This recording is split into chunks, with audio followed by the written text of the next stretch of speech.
अंधकार में देख रहे बिहार में।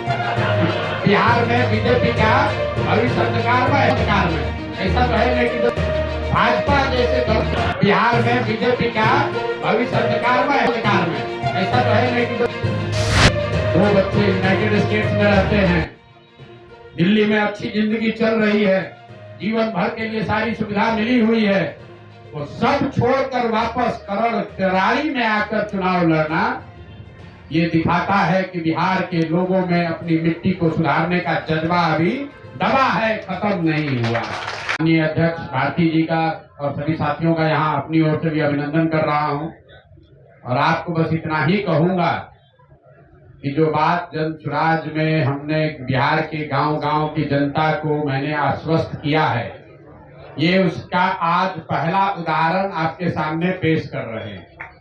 जो मैंने ये बात बताई है, इसी बिहार की मिट्टी से, इसी बिहार के गांव-गांव को मत के ऐसे लोगों को चुनकर निकालेंगे जो हर व्यक्ति प्रशांत किशोर से ज्यादा काबिल हो, प्रशांत किशोर से ज्यादा बेहतर हो। इसी मिट्टी से, उसी करत गांव से, तरारी से, आप सब यहाँ पत्रकार बंधु हैं, तरारी की पहचान क्या है?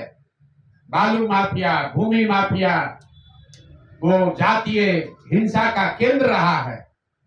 उसी तरारी के गांव से, करत से निकले हुए हमारे इसके सिंह साहब भी हैं, वो भी बिहार के लाल हैं और ये जन स्वराज की पहचान है और ये बिहार की पहचान बने, ये उसका अभियान है। और हमने पिछले प्रेस वार्ता में आपको कहा था कि जब भी कोई निर्णय हम लोग लें तो आप लोग उसका पूरा स्क्रूटनी कीजिए कि जो प्रशांत किशोर ने, जन स्वराज के साथियों ने कहा, उस पर वो कायम है कि नहीं है।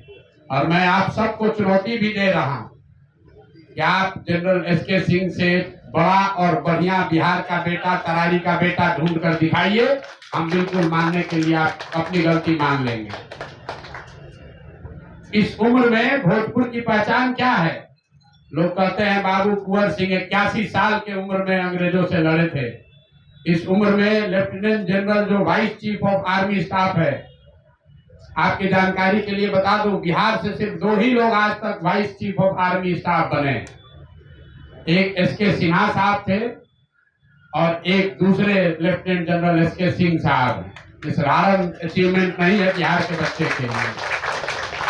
गांव से 2 बच्चे यूनाइटेड स्टेट्स में रहते हैं, दिल्ली में अच्छी जिंदगी चल रही है, जीवन भर के लिए सारी सुविधा मिली हुई है, वो सब छोड़कर वापस करण करारी में आकर चुनाव लड़ना ये दिखाता है कि बिहार के लोगों में अपनी मिट्टी को सुधारने का जज्बा अभी दबा है, खत्म नहीं हुआ। इसलिए जन स्वराज का जो ये अभियान है, हर गांव से, हर क्षेत्र से ऐसे बच्चों को, ऐसे लोगों को, बिहार के लाल को ढूंढ कर निकालेंगे और बिहार की जनता के सामने ये अवसर होगा कि अपने सबसे काबिल बच्चों को चुनकर सदन में पहुंचाए जो कि आपकी जिंदगी को सुधार सके।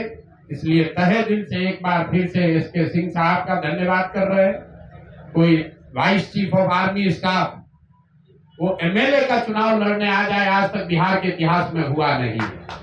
ये एमएलए का चुनाव लड़ने नहीं आ रहे, ये बिहार को सुधारने के इस अभियान का हिस्सा बनने आए। ये हमारे लिए, जन स्वराज परिवार के लिए, जन स्वराज की सोच से जुड़े हुए सभी लोगों के लिए गौरव की बात है कि ये बिहार के हैं, तरारी के हैं, इन्होंने बहुत लड़ाई लड़ी है। इन्होंने अभी कुछ आपको गिनवाए कि किन किन कमांड को इन्होंने लीड किया है, कहां कहां देश में इन्होंने सेना का नेतृत्व किया है। अब एक जीवन का ये भी नेतृत्व करने जा रहे हैं जहां तरारी की जनता को, भोजपुर की जनता को वहां के माफियाओं से मुक्त कराने की लड़ाई जन स्वराज जनरल साहब के नेतृत्व में लड़ेगी। ये आगे आगे जनरल के तौर पर चलेंगे, हम लोग सब इनके साथ अपनी पूरी ताकत से लगेंगे। मैं यहाँ तरारी से आए हुए कुछ हमारे साथी, क्या भविष्य आप बीजेपी का देख रहे हैं? हम भविष्य बीजेपी का अंधकार में देख रहे हैं। बिहार में बीजेपी का भविष्य अंधकार में ऐसा तो है नहीं कि भाजपा जैसे दल बिहार में बीजेपी का भविष्य अंधकार में ऐसा तो है नहीं कि भाजपा